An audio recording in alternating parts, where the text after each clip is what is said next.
আজ বানাচ্ছি capsicum toast. তার জন্য এরকম সাইজের একটা ক্যাপসিকামকে খুব ভালোভাবে গোল গোল করে রিংয়ের মতো কাট করে নিয়েছি। এবার একটা পাত্রের মধ্যে দুটো ডিম ফাটিয়ে নিয়েছি। এখানে দিয়ে দিলাম টেস্ট অনুসারে লবণ, গোলমরিচের গুঁড়ো আর চাট মশলা। এবার এটাকে খুব ভালোভাবে মিক্স করে একটা মিডিয়াম সাইজের পেঁয়াজ কুচি দিয়ে খুব ভালোভাবে মিশ্রণটাকে আমি ফেটিয়ে রেডি করে নিয়েছি।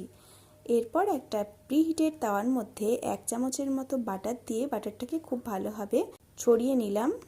এরপর যে মিশ্রণটা রয়েছে ডিম এবং পেঁয়াজের, এটাকে খুব ভালোভাবে রিং ক্যাপসিকামের মধ্যে ফুলফিল করে দিলাম।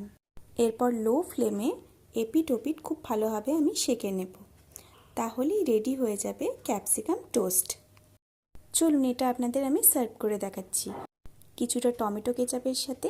খেতে কিন্তু দারুণ হয়েছিল। ভিডিওটি ভালো লাগলে একটা লাইক করে দেবেন।